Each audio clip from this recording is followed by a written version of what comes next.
Well, and what are some of the things that specifically the Black community can do to work on this together?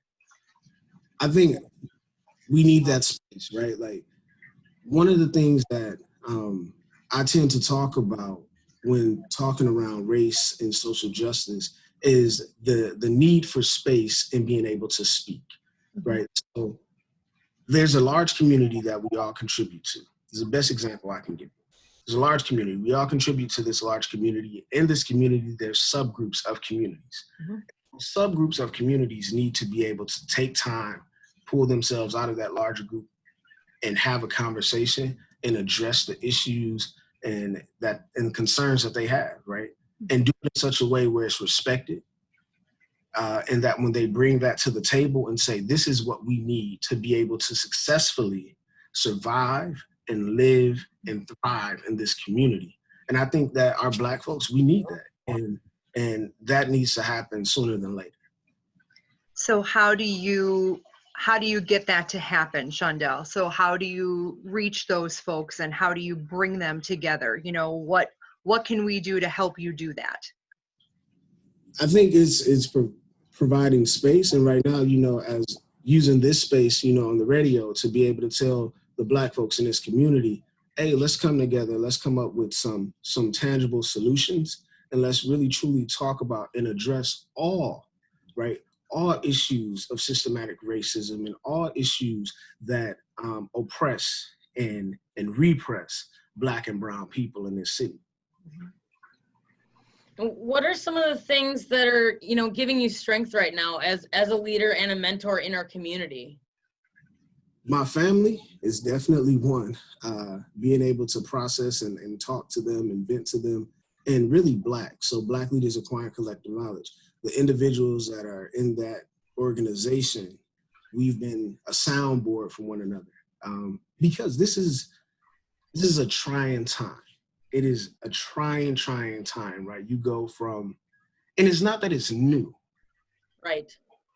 You go from a pandemic, right? And that in some ways is new a little bit, but then you come out of a pandemic to this, right?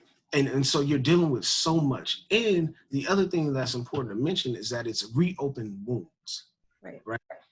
We're not just talking about, you know, the recent death, right? We're not just talking about George Floyd, although that's who people are truly basing this off of, but it's beyond George Floyd. You got George Floyd, you have Derek Williams, Joel Acevedo, you got Eric Gardner, right? Sandra Bland, right? Like, so, and the list goes on and on and on and on. And if I really wanted to, I could paint a whole wall of names of people that have been unarmed and killed by cops. And that's not okay. But even more so, not just the cops, but then you also have Black unarmed bodies that are killed by white civilians. And so really understanding that this, to me, is gasoline on a fire.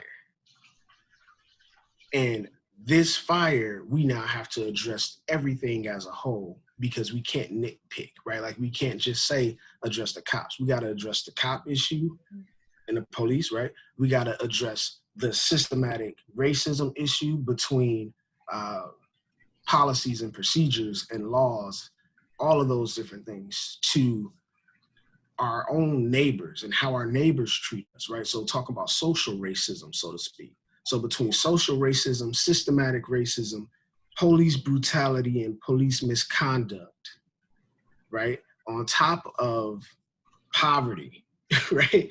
On top of, and it goes on and on, right? It just never stops.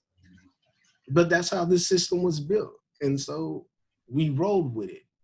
And now we can't roll with it, right? Like, the civil rights movement was a big movement. So when I received the Dr. Martin Luther King Award, that spoke volumes to me. And in that movement, it was about dismantling and disrupting this system that does not work for everybody. It's not an equitable system. It's not a fair system. It's not a just system.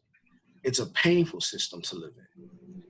And until we all come to that conclusion, and we all begin to work to dismantle white supremacy, racism, all of those things, and how they're embedded in our structures and ingrained in our brains and our minds, when we start doing that and having those conversations, those real authentic conversations and moving into action, that's when we can say we can move to a better place. It's not only not new, but it's not just, obviously police brutality is a huge issue, but it's not just that. We need to change as a society how we treat persons of color and how we, as a society, view one another and, Right. and need to come together as a community. And I think that you're right, that it's not that it's not in lacrosse, you know, and I think that's something that some people that aren't, you know, exposed to it don't know, that there's still issues in lacrosse with how we treat each other. And that's concerning, and that it's not enough anymore to just not be racist yourself. You need to be anti-racist. You need to be an ally. Yes. You know, and I think that's important to remember. That's very important. And you got to do your research, right? Like, Right. White folks have to do, I say white folks need to get their white people, right? But really, white folks have to, as much as possible, try to internalize this and recognize that I have to do my education on these issues. Because just like these Black folks was lied to in education, white folks was lied to in education. Right.